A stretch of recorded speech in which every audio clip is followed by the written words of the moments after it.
So I believe you'll be inspired again today. Our Conservation District speakers really have some great perspectives to share, and so looking forward to that today. They have worked closely with innovative producers and other partners, as well as with our agency, to implement principles of soil health in varying new ways across the country. So sharing insights from their work today, we have Amanda Littleton from New Hampshire.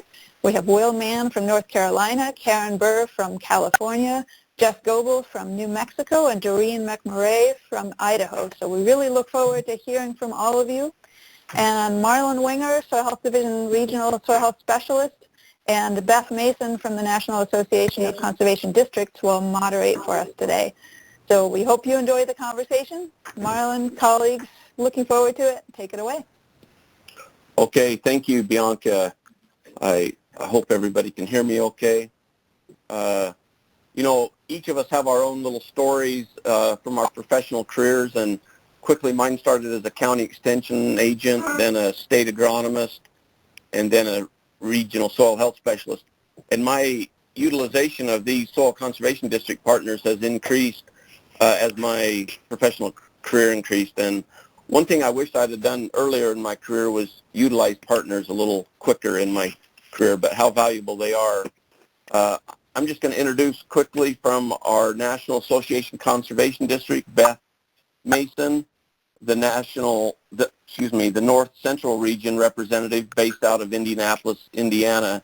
She also manages the NACD Soil Health Champions Network. Beth, please explain the Soil Health Champions Network to us and give us just a quick update on that, and then go ahead and introduce the speakers. Thanks, Marlon. I want to thank everybody for inviting NACD to be a part of today's webinar as we hear about the soil health work these conservation district folks are doing across the country. And so I appreciate just a brief update you guys and give a tiny plug for the NACD Soil Health Champions Network. Some of you, hopefully all of you, but some of you may have heard of the group. We're about 300 members strong across the United States. They're farmers, ranchers, woodland owners, all kinds of folks who are out there managing land for soil health and doing outreach in their communities to get their peers to come alongside them and get on board with the soil health focused management systems. So I just want to encourage you to check out the NACD website for more information. You can just go to nacdnet.org and in the search bar type in Soil Health Champions Network, and you can check out the different soil health resources we have, an interactive map with profiles of our champions, and all kinds of things. So check that out and know that we're always looking for more members. We believe that soil health is not a one-size-fits-all for across the country. So the more members we have across the United States, the more, the better understanding folks can have on soil health. So now, if you don't, we can go ahead and move on to today's speakers. Our first speaker is Amanda Littleton. Amanda is the district manager of Cheshire County Conservation District in southwest New Hampshire. Since 2007, she has led the Conservation District with the creation of innovative programs and services to encourage the conservation of natural resources and support the viability of agricultural businesses. She holds a Master of Science degree in Environmental Studies from Antioch University, New England, and she also holds a Bachelor of Arts degree in Anthropology and Psychology from the University of Rhode Island. She serves as a board member of the Monadnock Economic Development Corporation and the Monadnock Farm and Community Coalition. And she is also the president of the Conservation District Employees Association of New Hampshire. So Amanda, we turn it over to you. All right. Well, thanks for the opportunity to share with you today. As mentioned, my name is Amanda Littleton. I work with the Cheshire County Conservation District in southwest New Hampshire. We are located right here on the map.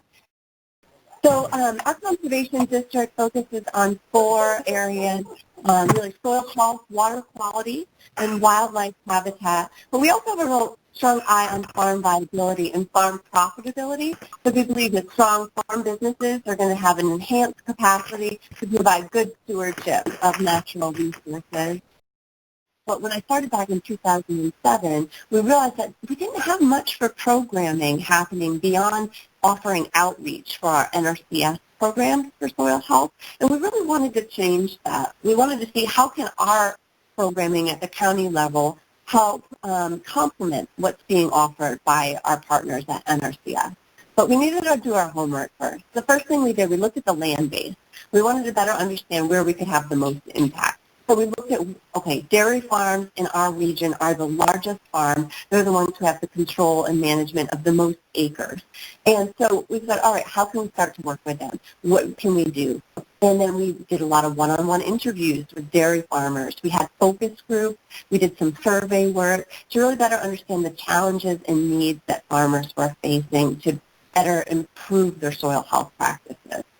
We even ended up working with one of our state reps in New Hampshire as they were hearing from their constituents that they would like to see equipment rental programs happening in New Hampshire that they have heard of happening for farmers in other states. And so we worked with that state rep to craft a plan and start to secure grants from the state level, but also from private donors and federal grants as well. So that's how we got started. We started an equipment rental program. We really wanted to increase access to equipment. Back in 2010, we wrote our first grant for a no-till seed drill. This was something that we heard from farmers directly that was the highest priority implement. Now, fast forward 10 years later, we have 2 no-till seed drills, a 7-foot, a 12-foot, and that's just 2 of our 10 implements that we have. We have about a value of about $185,000 worth of equipment that we rent out for soil health improvements. And we do this at a really low cost. We only try to get as much funding that we need for maintenance of the equipment to keep it in good working order for the producers. So this equipment rental program that we got started was the first in New Hampshire for conservation districts, and we started to hear right away that producers were kind of asking for this all around the state. They saw the success of the programs, and other county conservation districts started to also acquire equipment through a soil health rental program. And now I'm really excited to share that 8 of the 10 New Hampshire County Conservation Districts do have a farm equipment rental program for farmers, for gardeners, all focused on improving soil health production.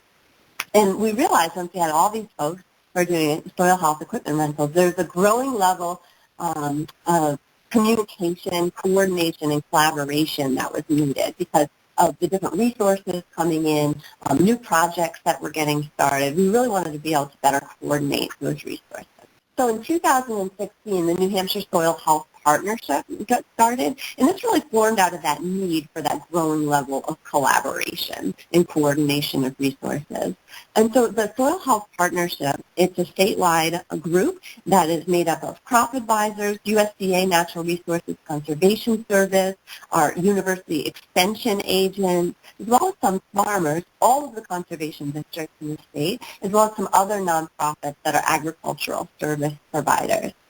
And I think what's really exciting about the Soil Health Partnership is the fact that we all have different roles to play with providing services, education, whether it's research and monitoring or technical expertise. We each can play that different role. And the strength of the partnership really is that we meet regularly to ensure that we're providing the best possible services to the agricultural community in New Hampshire. And we're regularly assessing the needs as well to create new programming and services. So I mentioned we had an early focus on dairy farms because the level of management that they have on the high number of acres in New Hampshire. But one of the things that the Soil Health Partnership realized is that there's also a need for vegetable producers, and they had a different suite of equipment that they were interested to be able to utilize to meet their soil health goals. So a few years ago, we kicked off a statewide project to get no-till transplanters, roller crimpers, and other small-scale equipment available to vegetable producers to meet their soil health goals as well. And technical assistance on this project, just like many of our other projects, comes from Extension, USDA, NRCS, NCAT, as well as funding through specialty crop block grant programs as well as NRCS programming. But not everything is a perfect fit for a rental program. And we've realized that there's some pieces of equipment, a corn planter, for example. All the farmers who are planting corn have a corn planter already, and they all need to use it at the exact same time. So one thing that we wanted to do is say, how can we help these folks retrofit their existing corn planters to shift to a no-till system? And so there was an innovative retrofit program that got rolled out across the state of New Hampshire where through grant funding, we're able to pay for 75% of the cost of parts to transition to no-till, as well as provide technical assistance to ensure that folks are getting all the right parts for their planter that can meet their goals as well as the specific field conditions on the given farm that they're working with. And we're excited that we've been able to provide 15 corn planters to farms around the state of New Hampshire. About $50,000 has already been put out to farmers to be able to make this program happen, and we have about $25,000 we're seeking to complete in 2021. Another goal of the New Hampshire Soil Health Partnership is to focus on cover crop seed trials. And this has been a great program because it's allowed folks to take these seed mixes that have been developed to benefit different cropping scenarios and partnered with farmers to see which one works best in New Hampshire under various different conditions. This really helps service providers who were working with farmers sort of dial in recommendations for successful cover crop establishment in the New Hampshire climate. And then you see in the second picture here, the We've Got It Covered sign. And these are signs that Extension and the Soil Health Partnership put together really so farmers could let neighbors know that all this extra effort they're doing to build soil health and the resilience of their farm is also helping the general community by improving water quality in the region. And so those are pretty popular as well.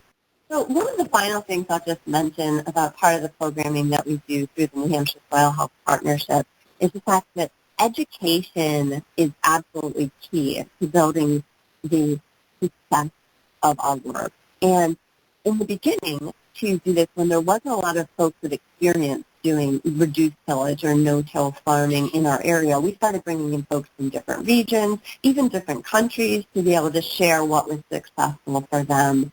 But as practices were adopted in our region, we really realized that it's all about peer-to-peer learning opportunities. We wanted to be able to offer farmer roundtables, field days on farms for farmers to learn from each other. I think that there's a real sort of scientific curiosity that farms all have. They want to know, how did this work, what went well, what didn't, how can we make adjustments to see how we can do it better next time. And so that's something that has been absolutely vital to the success of the program, is having farmers be the ones to show each other what's working well and what's not. And this is an opportunity for us as service providers to learn so much on how we can better adapt our programming to really serve the needs of the agricultural community. And so the last thing I'm going to say really is that all of this work that the Soil Health Partnership is doing is really, I think, providing support to the Farm Bill program. I think what NRCS provides for financial support and technical assistance is absolutely the backbone of sort of how this all works.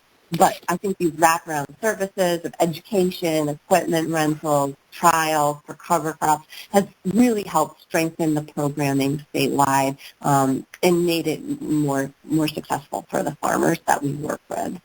And so that's where I'm going to just kind of wrap up. I'm always happy to talk with anybody if they're ever interested in learning more about the programming that we're doing here in New Hampshire. So thanks for the opportunity.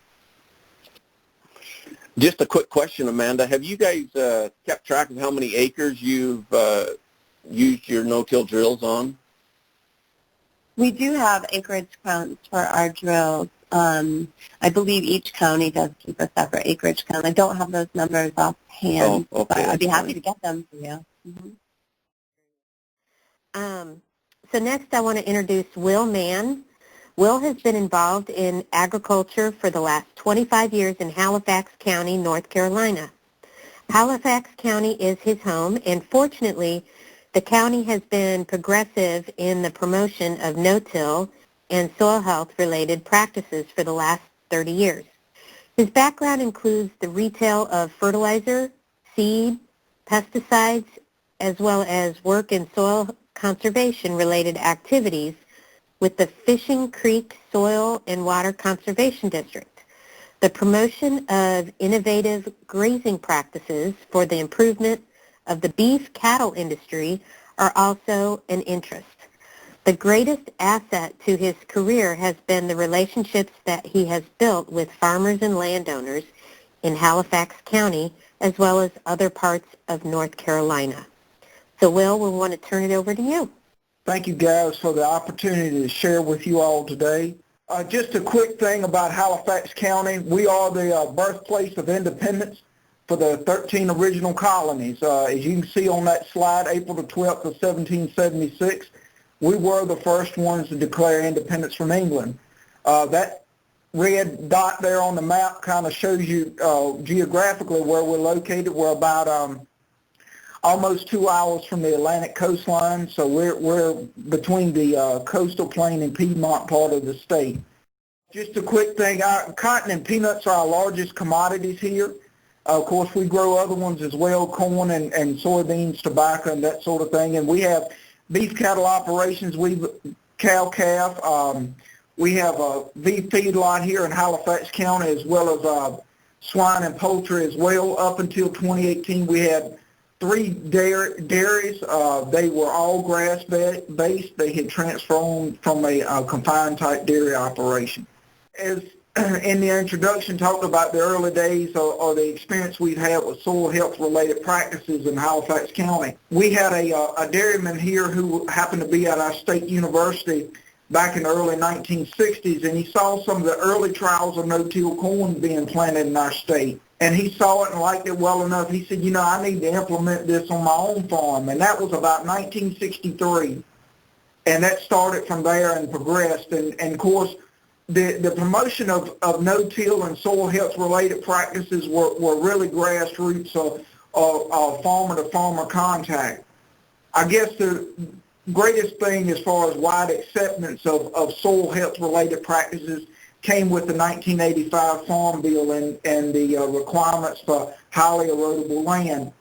Prior to the advancements of no-till, the greatest conservation effort we had that was used were structural practices such as parallel terraces, diversions, grass waterways, and that sort of thing.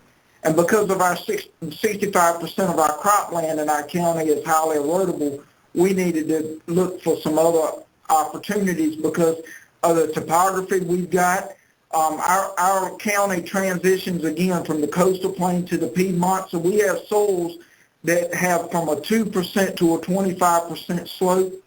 A lot of our field sizes are very irregular, and it just made it very difficult to be able to put these structural practices on every cropping situation. So no-till was a very important step in the right direction. Our early planters look much like the one in that bottom right-hand picture. The partnership has been very great for us. They tell us that our soil and water district is the second oldest in the nation. I don't know that to be true, but we've been around since the late 30s. We've always had a good working relationship with SCS and now NRCS as well, and the multiple state agencies also.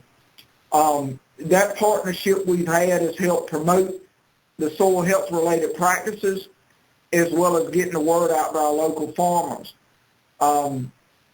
We have always had a good working relationship with our farmers and try to continue on with that.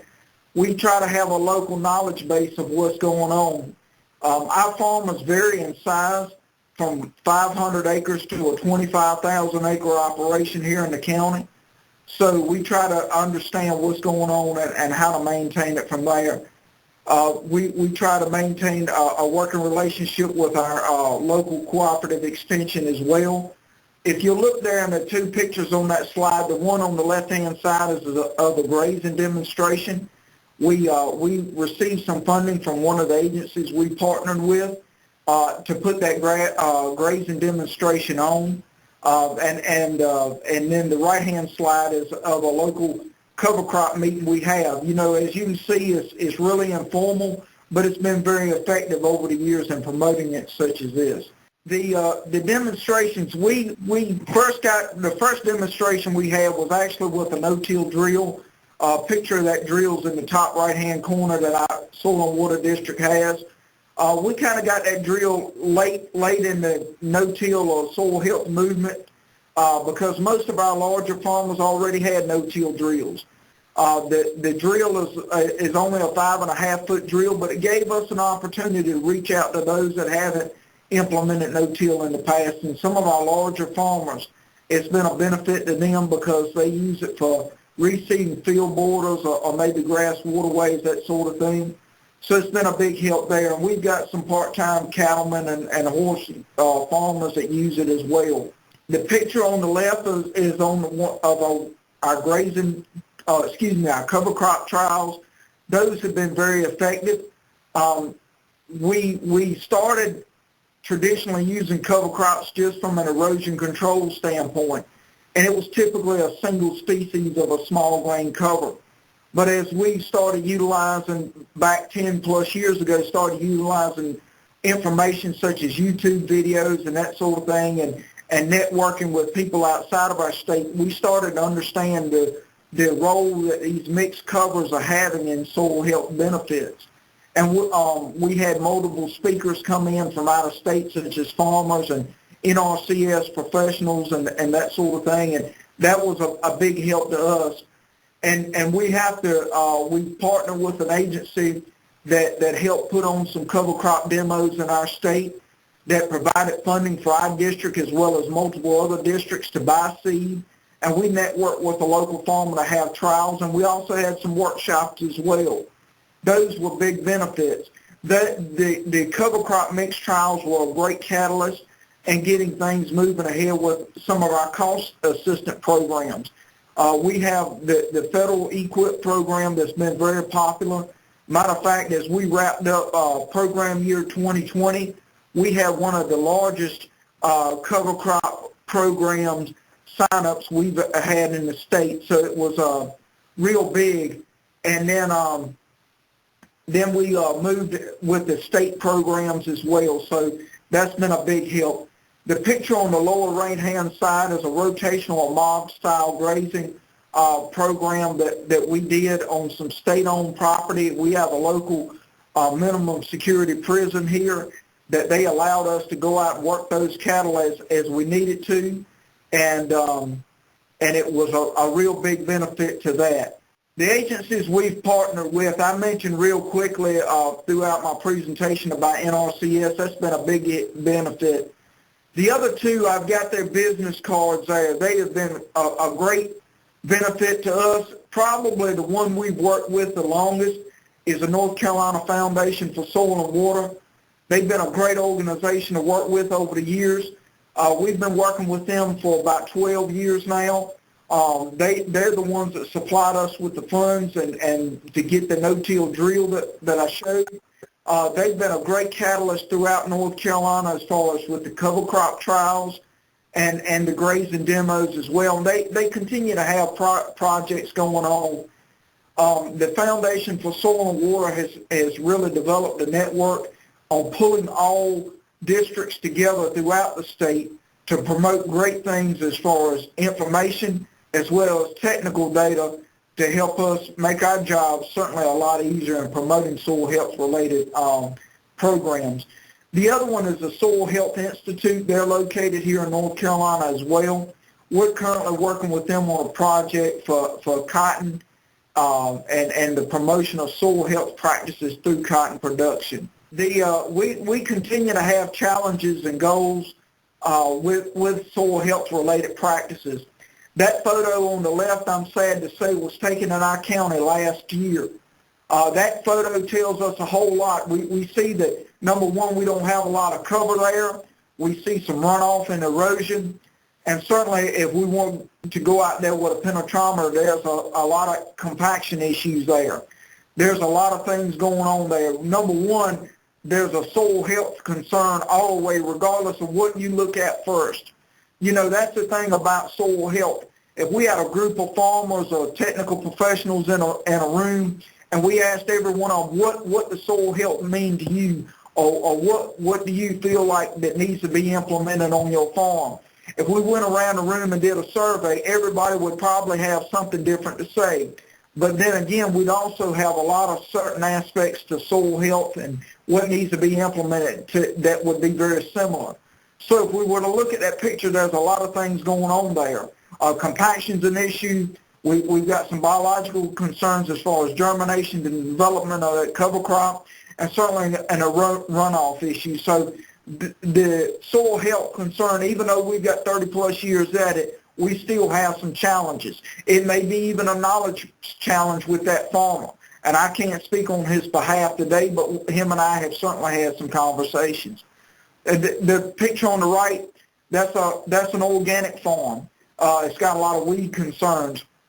We have some organic production in this area with traditional grains as well as specific specialty crops. Weed control is the number one problem we have, and it's one thing that we continue to address even in conventional systems, because, folks, the herbicide-resistant weed issue is not going away. We have over 300 plus in United States alone, and better than 1,100 worldwide as far as a family of weeds that are resistant to a certain class of herbicides. So we're looking at that. Our final thing is reducing soil-borne pests. North Carolina is the number one sweet potato production state in the nation. We've got some challenges on the horizon for our sweet potato producers, and we're looking at specific cover crop mixes to help reduce pesticides. Now, we're not encouraging every farmer to be organic, but if there's something that we can look at from a soil health standpoint or start to harness the power of these soil biological systems to help reduce this, these are things that we're looking at. And folks, the greatest value we have in all soil health related practices is in that partnership with our people. Folks, in that slide right there, we have 4 different organizations represented in that slide. We have NRCS, we have the USDA Agricultural Research Service, we've got Soil Health Institute, and we've got multiple farmers from our county there. That was in a local field day we had just last year in this county, given the, maybe you guys have seen that slate demonstration. That's what's being demoed there, and developing those solutions. Folks, it's that network, that partnership that we're able to develop that solution, because as we progress down this road of soil health, we all know that it has been involved with it for any period of time. There's a lot of challenges there. And until we continue to build that partnership and get at the grassroots movement, we'll never develop the solutions. And our greatest resource is that network, because we're learning as much from those that we serve as those that we serve are learning from us. And our greatest reward has been these relationships. Folks, that's my last slide, and I really appreciate the opportunity to share with you today. Great. So let's go ahead on to Karen Burr. Karen has a Master of Science degree from the University of Minnesota in Natural Resource Management and a bachelor's degree in Environmental Studies from Macalester College. Karen has worked as the Executive Director of the California Association of Resource Conservation Districts for 10 years, leading the organization and 95 resource conservation districts in the state in critical issues including healthy soils, diversity, equity, and inclusion, capacity building, and forest health. She believes in building equitable solutions to tough environmental challenges that are collaborative and meet the needs of communities, agriculture, and the environment and economics. So Karen, we'll turn it over to you. All right, fantastic. Thank you so much for the introduction, and thanks everyone for being here. And in addition, thank you so much for your commitment to soil health. For us to get to where we need to be in increasing the soil health in our country, it takes all of us doing our work, so thank you for being focused on this topic. I'm going to talk today specifically about soil health in California. Our goal is really no different than yours, which is we really want to get soil health on the ground just like you are. And as we talk about that, it seems like the idea of getting soil health on the ground should be a really easily achievable goal. But in reality, we all know how difficult it is to kind of forge through this pathway. So California itself also faces many challenges in doing this work, and most of it is due to the size and complexity of California's agriculture. We have 43 million acres of farms and ranches. We have over 400 commodity crops. We have a complexity of climate, everything from deserts to coastal to Mediterranean to rainforests in the Pacific, kind of the top part of the state. So we have a lot of different climates that we're dealing with. We have 12 soil regions with 1,100 soil types. And just the scale of implementing soil health has been very challenging, and finding the funding and the focus to make that happen has been most of what our challenge is, which is what I'm going to talk about today. And the solutions that we have come up with are really twofold.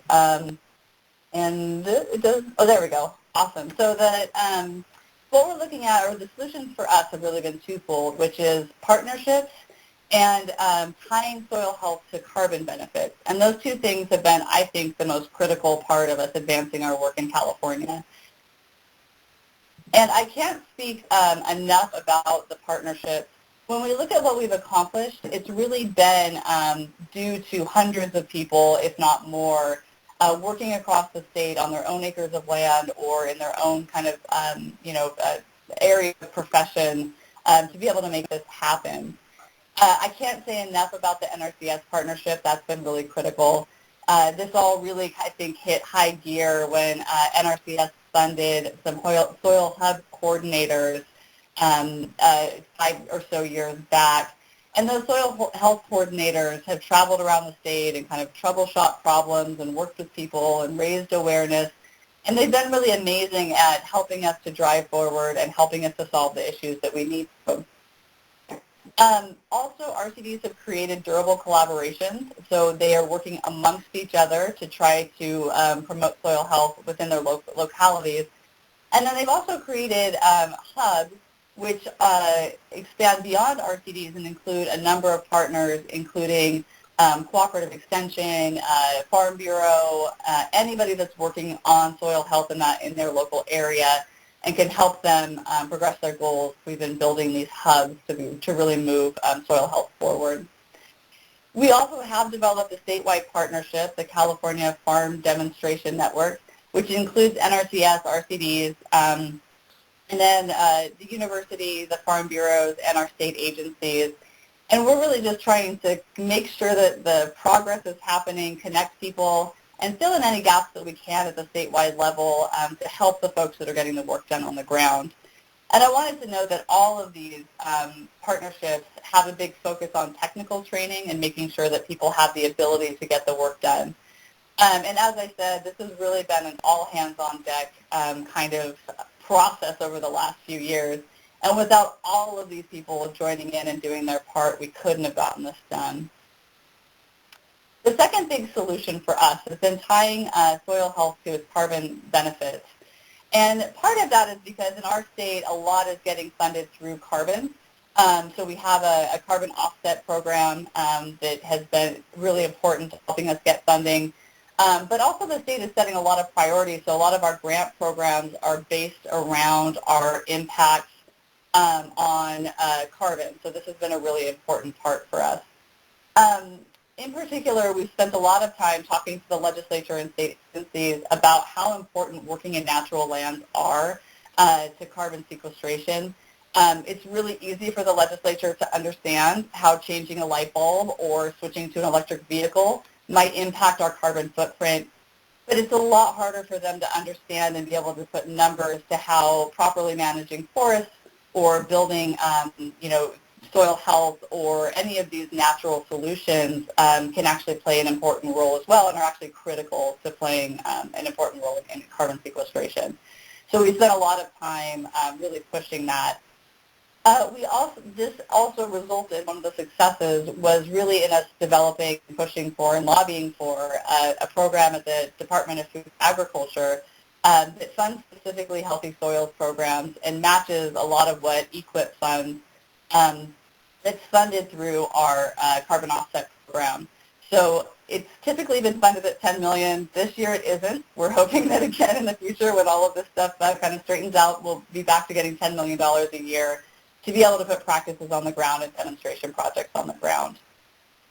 With all of that said, the state work has been really important, but we also realize that the state doesn't have enough money to be able to get soil health to where we need it to be, particularly if we're talking about carbon goals. So the other thing that's been really essential for us is working out some public-private partnerships. We have two that are still emerging and developing but show a lot of promise. One is that some of our partners are working with wool growers, so to be able to put in healthy soils practices, get a certification, and then be able to sell that to especially outdoor companies, but anyone who's buying wool with that carbon beneficial seal, which then goes back into paying for the practices. So far, there's just been a few pilot runs. I believe it was, Patagonia has a carbon beneficial wool hat that you can buy that's one of the products of this. It's a little more expensive than their normal hats, and then that extra expense goes back into those healthy soils practices.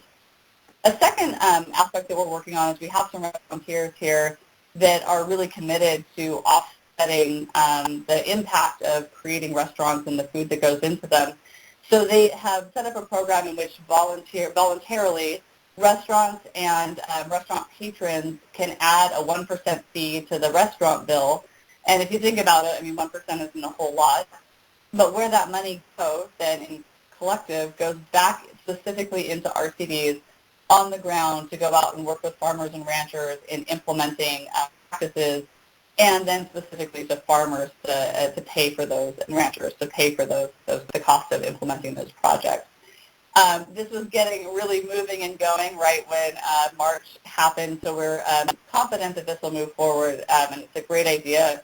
We'll see how it pans out as the economy kind of comes back together. Another really essential part of this for us has been creating carbon farm plans. So in addition to the NRCS farm plan, added on a carbon farm plan process, which takes all those same recommendations that a farmer or rancher would get from their whole farm plan, and then it adds on a carbon component. So it not only talks about the carbon benefits of many of those practices that the farm plan is recommending, because many of them do have carbon beneficial practices, but it also then talks about what are the biggest carbon footprint issues that the farm has, and what technically would that change. So how much would the carbon savings be? And then the farmers have the ability then to think about whether they want to put in those practices and sell them on a carbon market, or if they just want to do it because they believe in it, which a lot of our farmers do, or gives them just that idea of knowing what their carbon footprint is. One really good example of this is work that's been happening in the kind of wine country of California. 4 RCDs have put together a LandSmart program. The LandSmart program, like I said, is from 4 RCDs. Where they work in the wine country, most of the growers are not eligible for EQIP practices, and thus engage with NRCS, but not a ton. And what this allows them to do is work with the farmers to be able to work with people that wouldn't be tying into the NRCS system to make sure that they still have access and are still protecting their watersheds by doing all of those practices that we know are really important to protecting our areas.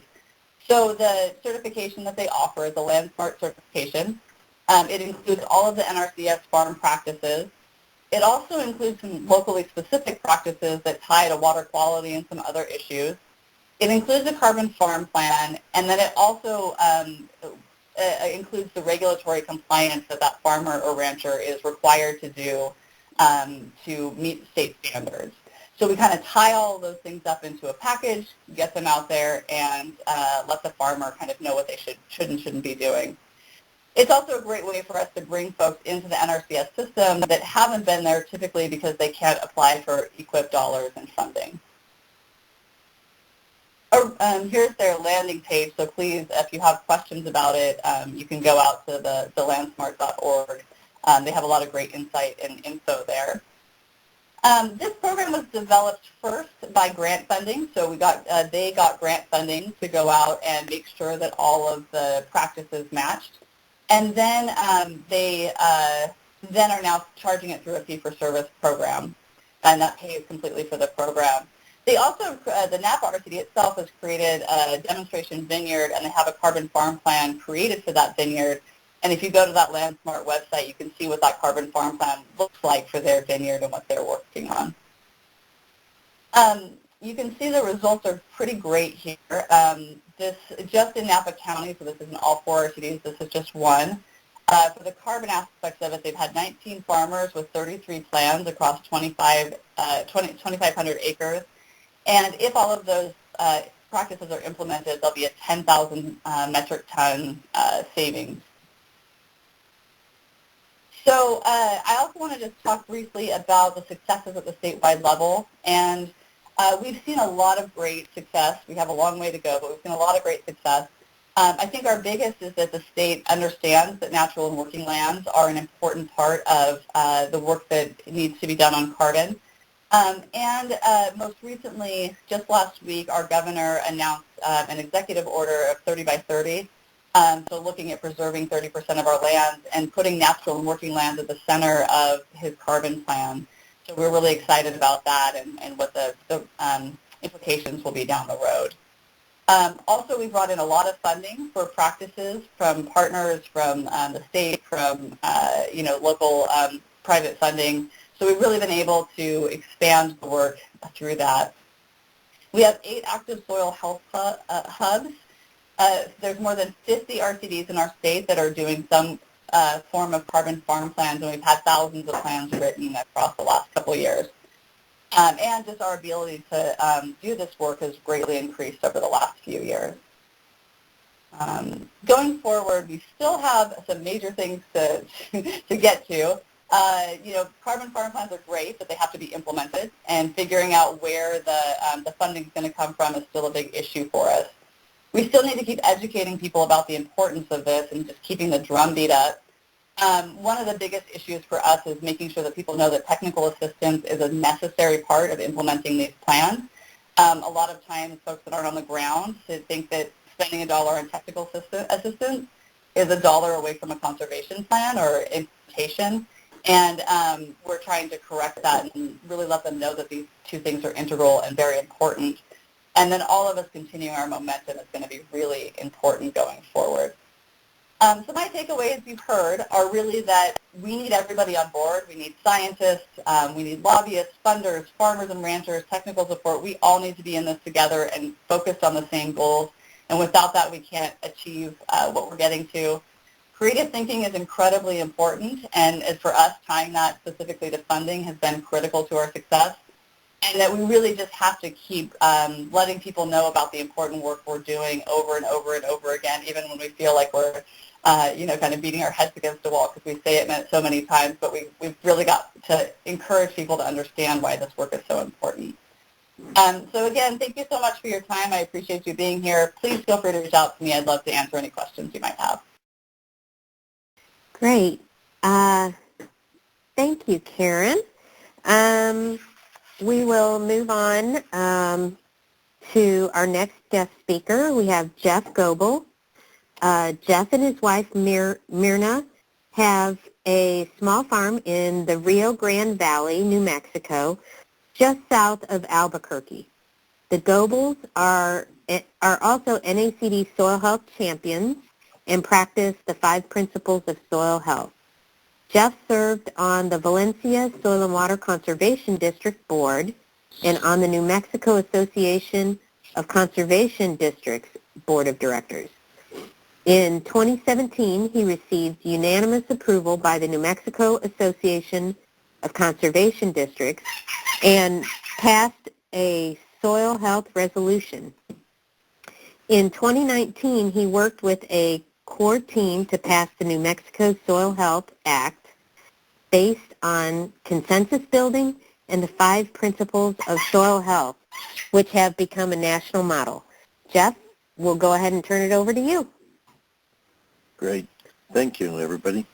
I appreciate this opportunity to share ideas, and it's just really, really important work that we're doing. I'm going to talk a little bit about the notion of systemic change and the Soil Health Act and also the initiative.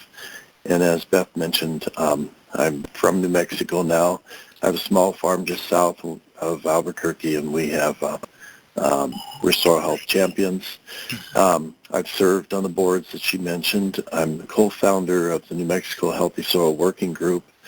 My career path is I got my bachelor's in natural resources many, many years ago, and I started off actually working with SCS, NRCS's precursor. And as I went along, I realized that we need to focus a lot more on understanding people and human dynamics in terms of getting more work on conservation and getting more work on the ground. So in my work, there's a concept called wicked problems. It's an academic term, and it focuses on addressing complex issues that are really difficult to resolve. They require a lot of moving parts to be able to work on this. And I've worked with groups on 5 continents with this approach over the many years. I had a life-changing moment back in 1985. I was working with the late Bill McGregor in southeast Washington State, and he had a 50,000-acre ranch, I believe. I was a SCS range conservationist, and he and I were standing up on the cliffs on his property above Palouse Falls, and Palouse Falls drains, of course, the Palouse country, Palouse River, and from his ranch we were looking at the muddy flows of the Palouse River, and at the same time SCS was celebrating 50 years of conservation, and it just didn't compute for me. It just really impacted me, saying, look at that river and 50 years of investment, and where are we? And so that really launched me on a journey still to this day in terms of how do we accelerate what we're doing, and that's this notion of systemic change. And so everything that was kind of built into the Soil Health Act was about looking at the concepts of systemic change here in New Mexico. A couple of quotes that I really enjoy and really appreciate. One is by Albert Einstein. You've probably all heard this one, or a concept derivative of this. The world as we have created it is a process of our thinking. It cannot be changed without changing our thinking. So that's fundamental. If we keep approaching things the same way, with the same kinds of structures, the same things that are in place, we're going to keep getting the same results, which is, also that definition of insanity. Also, I like this one by Buckminster Fuller. You never change things by fighting the existing reality. To change something, build a new model that makes the existing model obsolete.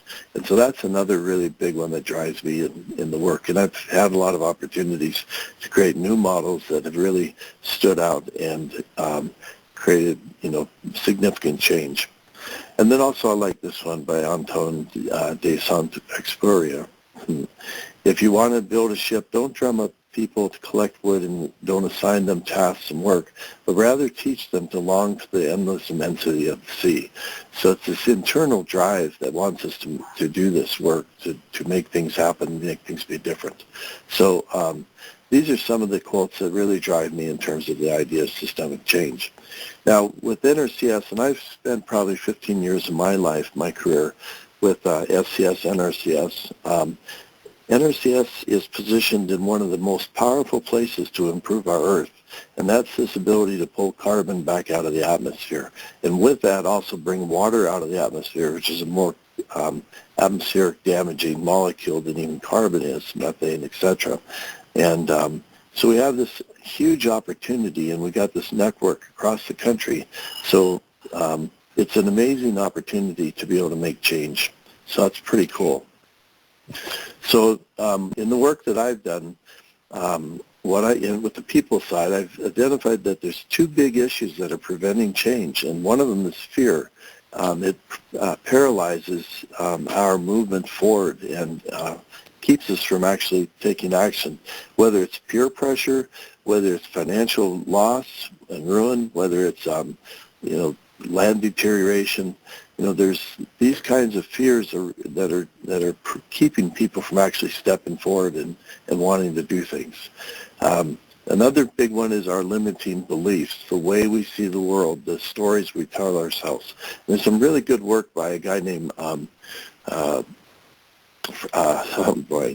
he wrote a book called The Path of Least Resistance, and I can't think of his name right now, but it's an amazing book in terms of the structures that are in our place, which is our fears and our limiting beliefs, dictate the outcomes that we get. So if you change the structures, you change the outcomes that are there. And so I think one of the things that's really important is to learn skills that help people shift, help people make change. How do you deal with fear? How do you, if people bring up objections or concerns that they have about something, it's really important to acknowledge what they're saying and say, yeah, I understand that you're afraid of this. What would your hopes be? And to be able to shift them from their fears to their hopes. And with the belief systems, it's really very, very similar in terms of how do you deal with that. So with that, we crafted the New Mexico Healthy Soil Act with a lot of the systemic concepts I've been talking about in mind. So first of all, we agreed that we're going to do this in a consensus building mode and also a holistic decision-making mode. So we wanted this to be something that was good for all the citizens of New Mexico, not just agencies or farmers or environmental communities or ranchers, but for everybody. And then also we wanted to make sure that we're looking at social, cultural, economic, and ecologic values simultaneously. So that was in the background of our design. And by consensus, I've defined it as 100% agreement to do the right thing. So that was when early on, and this was about 2 years ago right now, one of our core team members said, we should start making a list of what the opposition is. And I said, no, let's don't have opposition to what we're doing. Let's find ways to make this thing work for everybody. And so that was a major part of what we were looking at, was how do we get 100% agreement. And then also we wanted to, we realized that we measure consensus by behavior, not words. So are they actually doing soil health, not just talking about it. And so that was very important in our design. We started with a holistic consensual policy analysis process to begin the legislative design. And through the work, we ended up with 175 groups that endorsed this work early on, and they were diverse from like Sierra Club and 350.org to Farm Bureau and cattle growers and whatnot. So a very, very diverse group of people. And we're a very politically divided state, like a lot of our country is currently. And when we moved first through the House, when we went to the House floor, we got a 65-5 vote. And then when we moved into the Senate, we got a unanimous vote. It was pretty cool of what happened during that process. Our core concepts in terms of building the Healthy Soil Act was that, first of all, land managers are the only ones who touch the earth. So if we're going to be able to change the earth, that's the people that are going to be change the soil health conditions of the state.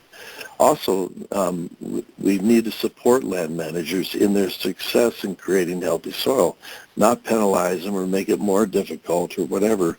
But in the act, in our initiative in the state, we've got to be doing things that help farmers and ranchers be successful. So it's completely got to be focused on that. We're probably about 5% of the land managed with soil health in the state right now, and we really are being called by, the United Nations says by 2030 we've got to really have a significant change in the landscape in terms of how we're managing our earth, or, we're looking at catastrophic issues, not just in climate, but also species extinction. That's another major part of this. It's also really important to be looking at. And so we've really built into our legislation the peer-to-peer learning, and we actually included what Beth Mason manages is the NACD Healthy Soil Champions is actually part of our state legislation because of this ability, of the powerful ability of farmers and ranchers teaching each other. And we based our legislation on principles, not on practices. So we actually it was interesting, we had some conversations about practices early on, and Farm Bureau pushed back and said, let us figure out how to do this. Let's just talk about what the principles are. So that is really, really important. So in New Mexico, we've based it on the 5 principles of soil health. So there's the 4 that you typically are used to. And then, of course, we've added integrating livestock, and we actually call integrating animals. And that's in the desert Southwest, the ungulates and the predators were a really major part of the landscape. You can see here's New Mexico down here. This line right here is the western edge of where in 1500s where buffalo range was, and that's just one ungulate.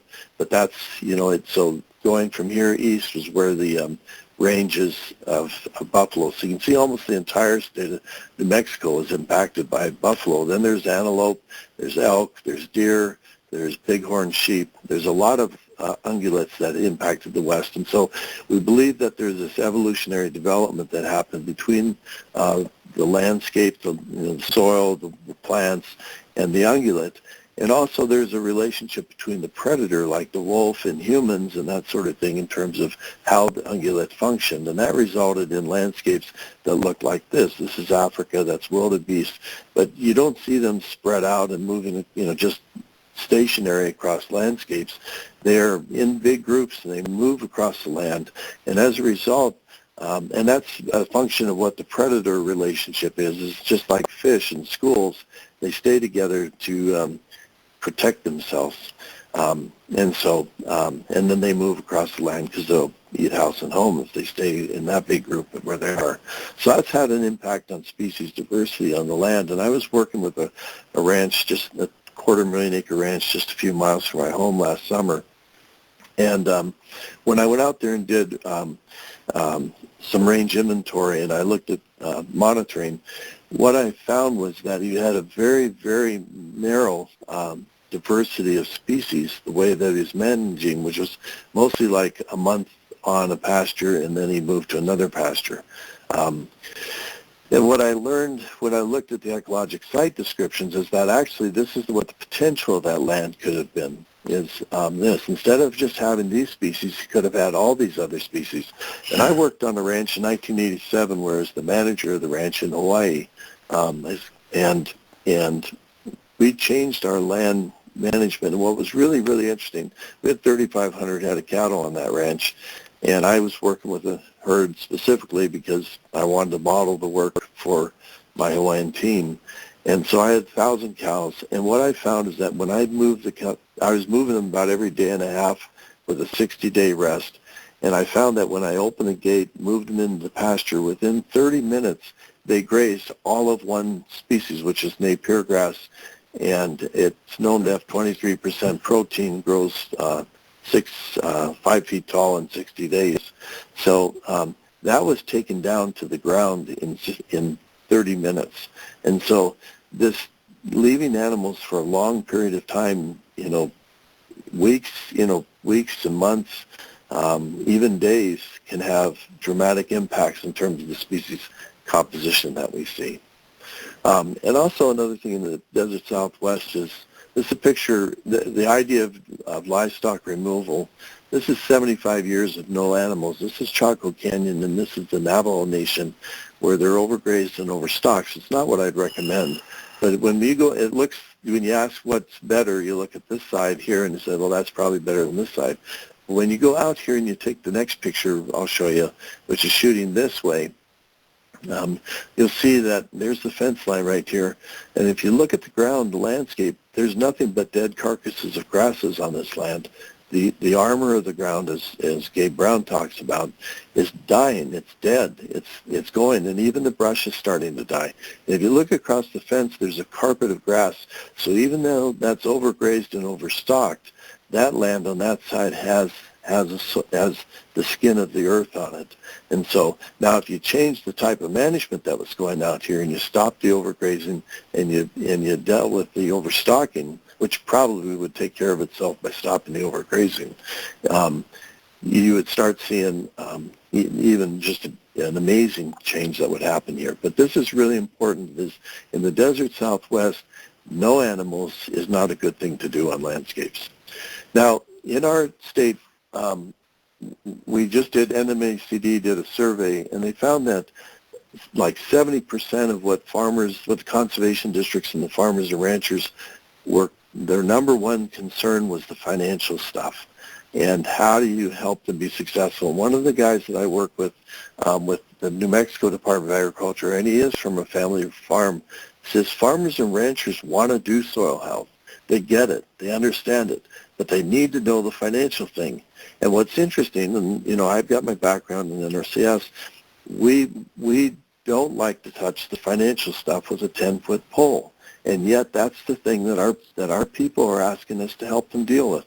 And so this piece right here shows that what they're getting for their product. They once got 75 cents on the dollar. Now they're basically getting less than 8 cents on the dollar for their products that they produce. So there's not much margin there, and people know that. And this is a really interesting graph that showed up. Is that here's what the farmer has been getting. This is what they get. This is their net cash income, and this up here, this line here is cash receipts for food, and this gap. So this is the area of the farmer. This is where the farmer was at World War II. Was right here, and since that time, what they are getting is deteriorated, and what the product the market is getting is up here. So here's this huge area of economic gain, and you actually look at the soil health, the people that are doing things that are getting financial improvement. It's that they're reducing like input costs, biocides, fertilizers, tillage operations, capital investment, and that's about half of this cost right here. So there's a huge opportunity to regain a lot of this cost right here, and that's another place beyond what we're doing with like farm bills and things like that. Another area here in the Southwest is dealing with water. We have snow accumulation issues that deal with soil health. There's evaporation that deals with soil health, and the soil moisture in the soil health reservoir, the soil moisture reservoir of the soil is another area. So just quickly, we have this is the four corners right here. This is Utah, Arizona, New Mexico, and Colorado. These are dust plumes in 2013, mostly off the Navajo Nation and Hopi areas. And dust plumes mean that the soil's not very healthy. Those dust plumes are blowing up onto the Colorado Rockies, which serves four major basins, which is the Colorado, the Rio Grande, the Arkansas, and the Platte rivers, which has a major impact on water in the state, in the nation. And so the dust plumes that are coming here are melting the snow, the spring runoff, 1 to 2 months early every year because of snow's turned from a white color to a dark color. Secondly, with evaporation and whatnot, drought does not cause bare ground causes drought. And so where I live here, and people are showing where they live, I'm down here in this area right here, this little county, and we have a 90 to 100% evaporation rate. So if water, the scarce water we get in New Mexico, where I live at 7.5 inches, if we don't get that water in the ground and we get it stabilized in the ground, we lose it. And so, so even if we get water, we're not managing what we do get. And so most of you have probably seen this really great display, but the idea is that you get less runoff. This is water going in the ground versus running off. This is water is running off to some extent. Here's tilled ground or bare ground. Here's with cover crops and that sort of thing. So you see that, there's huge opportunities for getting that water in the ground, and then this is the stuff that builds back into the underground supply. And I'm just going to give you one example of a rancher in New Mexico, in eastern New Mexico, bought a 7,000-acre ranch in 2004. It was continuously grazed when he got there, and what he did is he pulled everything together into one herd with 25 pastures on the 7,000 acres after he bought it. He has a 130-day rest period with 5 days of grazing. And what's happened is that water infiltration, he's been measuring this, water infiltration's increased by 33%. So that scarce water he gets goes into the ground significantly. And what's happened is his wells have increased by 1 to 2 feet. So he's got his static water levels that are coming up. His well flows have actually increased. And here's a really, for him, his economic situation. When he started, it was 58 acres per animal. In 2017, it was 25 acres per animal. And we had a severe drought here in the Southwest in 2018. It was 29 acres per animal. That's double the stocking rate of what he bought that farm for. So he basically bought a second ranch on the same land by increasing, because of growing more vegetation. And that's basically where this 33% increase in water went. It went to increase the groundwater. It also went to increase forage production. And this is a slide from his ranch. This is another drought we had in 2013. 5 days after rain of 2.5 inches when it broke the drought. This is his ranch, which is in this particular pasture. It's 2 days of grazing with 130 days rest. This is continuously grazed. And a picture looking across here, you can see the difference between, there's the fence line, and you can just see the vegetative response because he's got that water. So he's got his healthy soil. So my final slide is this one sort of, there's a spiritual side of this work that's really important, and I've worked with American Indians and elders a lot in my work over the years. And this saying by Aldo Leopold is really, really important. It says, we abuse land because we regard it as a commodity belonging to us. When we see land as a community to which we belong, we may begin to use it with love and respect. And I think that's just a really, really important part of this. When I've worked with balancing indigenous knowledge, which includes farmers and ranchers that have been there for generations, but also American Indians and the Spanish land grants. When you bring that knowledge in Hawaii, the same thing when I worked there, you bring that knowledge together with modern science, it's remarkable the outcomes that you get. So that's what I have to share with you today, and I really appreciate the opportunity. Thank you. All right. Thanks so much, Jeff. We are going to quickly go ahead and move on to Doreen next. Let me go ahead and introduce Doreen. Doreen McMurray has been the Information and Education Specialist for East Cassia and West Cassia Soil and Water Conservation Districts in Idaho for 27 years. She manages the educational activities, contests, awards, events, and public relations for the conservation districts. She has worked on the district's annual seedlings tree sale for many years, becoming known as the Tree Lady. She organizes the Idaho State FFA and 4-H Land and Soil Evaluation event each year and writes the District Conservation Update newsletter, which is distributed to over 1,000 local landowners. Doreen oversees the educational activities for the Mini Cassia Direct Seed and Cover Crop Project. She has a Bachelor of Science in Education and is a retired school teacher. Doreen and her husband, Carrie, live in Burley, Idaho. They have 6 children and 7 grandchildren. In her spare time, Doreen quilts, works in her garden, and talks about soil health. So we'll just go ahead and turn it over to you, Doreen. Okay.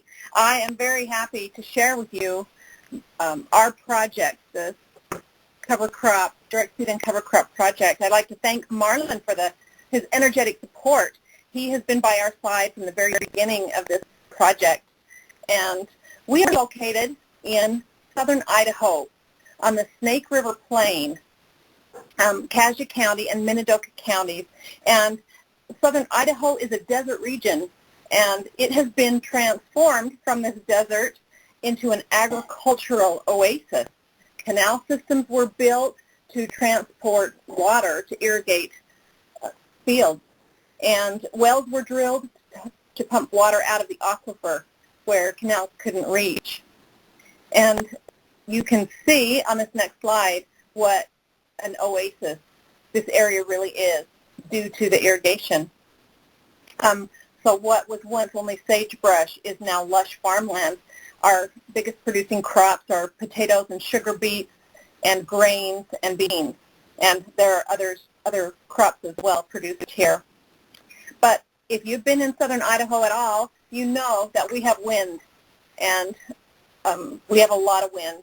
And what happens is the wind comes along, and when it crosses over a bare field, it lifts up that topsoil, and it's just carried aloft, causing dangerous conditions for drivers, as well as the loss of the topsoil for farmers. So this is a serious issue with the wind that we have here. Let me change the slide. I want to talk to you for a minute about Elliot Trayer. Elliot was our NRCS district conservationist here at the Burley and Rupert Field offices for several years, and he was concerned about these issues, declining water in the aquifer as well as the soil erosion caused by wind. And he started looking for solutions to this problem, and he began studying about the success that farmers were having in other parts of the country, and noticed that they were utilizing cover crops and no-till or reduced tillage practices, and they were having increased water savings and improved soil health. Elliot told me that his goal was to help farmers implement practices that would provide sustainable farming operations for generations to come. So Elliot approached his three soil and water conservation districts, East Cassia and West Cassia and Minidoka soil districts, and proposed the idea that they take a CIG grant through NRCS to obtain 2 direct seed drills and provide seed reimbursement money, and also to provide a lot of education. So the idea is to encourage landowners to give cover crops a try, give no-till or low-till farming a try on their operation. And our supervisors were very excited about this possibility. So Elliot was instrumental in helping the district as admin complete all of the required grant paperwork, and also in securing match funding. He was able to arrange for funding through the Idaho Fish and Game, Pheasants Forever, the Mid-Snake RC&D, and West Cassia Soil and Water Conservation District. And in-kind assistance was also provided from the Idaho Soil and Water Conservation Commission, the NRCS, and the 3 cooperating soil and water conservation districts. We have also received funding recently from NRCS and from other local businesses to help support some of our educational activities. So the objective of our project was to educate landowners on the benefits of soil health. And so that included in the grant back then the first 4 elements: to keep the soil covered as much as possible, to disturb the soil as little as possible, to keep a living root in the soil, and to diversify as much as possible. And they have since incorporated livestock into an operation. The NRCS Conservation Initiative grant ran for 3 years, from 2014 to 2017, and it was managed by soil district employees and overseen by supervisors from the 3 districts. Now, with a large component of the grant being education. We did a number of things. We provided soil health workshops, displays at county fairs, displays at cover crop schools, provided news articles, and produced district newsletters to local farmers and landowners, and have a website, www.minicajaswcd.com, and provided field tours. Now, the field tours were an excellent way for curious farmers to talk to other cooperators and see what they were doing. They could actually see cover crops in action. And if you'll take a look on the bottom picture, the bottom right-hand side, the gentleman in the black jacket holding the lump of soil there, that's Brian Cosman, and he is the chairman of Minidoka Soil and Water Conservation District. And Brian is one of the early pioneers in our area for trying cover crops. And this field that we're standing in, you can see it's on an incline, and the hill above him, that's his neighbor. His neighbor would irrigate, and Brian says this is how it's been for years and years. His neighbor would irrigate above him, and the water would run off of his field down into Brian's field. Brian would irrigate, and the water would run off of Brian's field, cross the road, down into his neighbor's field. He said it's always been that way. But the very first year that he implemented cover crops in this field, the farmer above him irrigated, water ran down into Brian's field. Brian irrigated, not one drop left Brian's field. And so he was a strong advocate in our area for encouraging farmers to try cover crops. Besides the purchase of the 2 direct seed drills, we have seed rebate opportunities. So part of the grant allowed for farmers who were planting a minimum of 3 varieties of seed in their mix and renting one of the drills, were given the opportunity to have their seed costs reimbursed. And so we have paid out $25,000 in seed rebate money so far. And so that's a great incentive for farmers to give this a try with very low risk. Our 2 planters, we've planted well over 13,000 acres.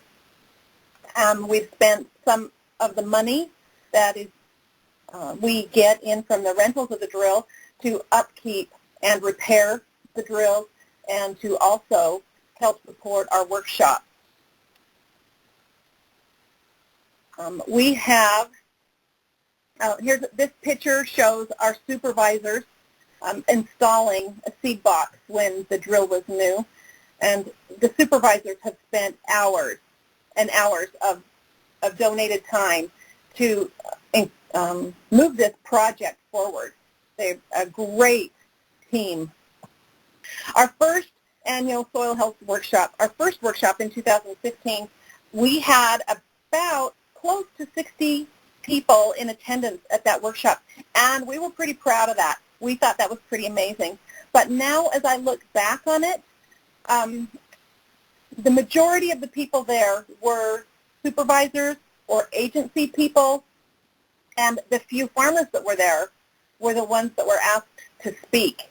So there was very, it was not hitting our target audience, but we're encouraged and kept going. And this past year, in 2020, our workshop this past February, and you can see this picture represents about 2/3 or 3/4 of the actual audience. So we're very encouraged by the amount of landowners and farmers who are in attendance at our workshops now. We consider the workshop to be the legacy of this project because of the element of interest and education that we're able to provide to landowners. We've had some great speakers attend our workshop. Of course, Marlon Winger, we'd love to have him. Jay Fuhrer, Brendan Rocky. Brendan is a potato farmer from Colorado. and a national speaker. Gabe Brown, a national speaker and a pioneer in the current soil health movement as we know it. Keith Burns, a cover crop innovator and a seed specialist. And let me go back to Jay Fuhrer of Minokan Farms. He's an NRCS soil health specialist. And Dr. Christine Jones, which we had this past year. And she is a soil biologist from Australia and provided some very educational information. We've also had dairy nutritionists, cover crop specialists, seed specialists, NRCS experts, extension agents, and local farmers who have shared their experiences, their frustrations, their successes, and their knowledge with other farmers. So last month we had a storm here in southern Idaho that came through with really those very severe wind gusts blowing 50 miles an hour or more, and it was right in the middle of harvest, and so there were a lot of bare fields. And you could see that brown cloud in the sky when the wind comes through. And it was very interesting. I was driving, and I would pass a field that had a living root in the soil, and the sky was clear and the soil was in place. And then I would pass a field where that had been just harvested or had been plowed, and it was raising that dust to a very dangerous level for automobiles. And so, you can see it every day here in southern Idaho, the need for the education, the need for improved soil health, and the use of cover crops. Well, our project is nearing an end, but we consider it a huge success. But I know we can still do more, and it really stems from the ability to educate our landowners. And we love this opportunity. So thank you very much. Great. Thanks so much, Doreen. Kathy directed her question to Will. Any recommendations on models of no-till drill that are simple, durable, and good for small acreage farmers? Well, in response to Kathy's question, the drill that we have is built by Truax. It has been a very good and durable drill for us. There's quite a few throughout the North Carolina as well as the Southeast, and in talking with other NRCS and district employees around the country, that's a popular one to use. There's many great models. There's pros and cons about every one of them. The most important thing that I would do my research on is finding one that's able to use various types of seeds. Having a small seed box is very critical. With ours, we have actually 3 boxes. We have a conventional seed box, a small seed box, and also a box to handle native warm season grasses. And for those that may be doing work with wildlife as well as maybe planting some native warm season grasses for grazing, I think that would be important as well. I will say this. I'm the one that's responsible for all the maintenance and upkeep on our drill. So, it's one of those that the Truax is a very simple drill to maintain. But looking at some of the other makes on the market, they're easy as well. So I would focus my search on what my landowners could possibly want to plant and making sure that drill would be able to plant that seed. Amanda, where did you get your grant for retrofitting your planters? So the funding came from a few different sources for that. The primary funding came through USDA NRCS through a Conservation Innovation Grant. But we also received additional funding through our state conservation moose plate program. It's a conservation license plate program, as well as some private donors. But the bulk of it was from the Conservation Innovation Grant, as well as from some demo funds from NRCS. And I have one, I guess, lingering question, or one question for Amanda and Doreen probably. One of the things that folks tend to say a lot about drill rental programs or even equipment rental programs is, how are you going to deal with the maintenance? That always seems to be the stumbling block when when I hear about that. So do you have any advice for other folks who are thinking about doing this? This is Amanda. I'll just say that we have a really good relationship with a shop, equipment repair shop that specializes in farm equipment, and we just work with them at the beginning and end of every season to make sure everything's in good working order. And we also have the equipment go in about mid-season to get checked out. And we ask the farmers to just keep communicating with us if they're seeing any problems or any concerns. That way we can get it addressed before it goes to the next renter. For the most part, we haven't really had much problems with this. The maintenance is expensive because we're not dealing with volunteers who are doing it, but the fees that we've charged have been adequate in covering the cost for us. This is Doreen, and I agree with what Amanda said. And the money that we bring in for the rentals is saved for that and for education. So, and just this past year, we've had some big expenses for repairs on the drills, and because we've been saving up for that, we knew that would be coming. It's just to be expected for a rental piece of equipment. It's worth it. It's worth it, though. Okay, wonderful. Well, thanks again to all of our presenters. Much appreciated. Thanks.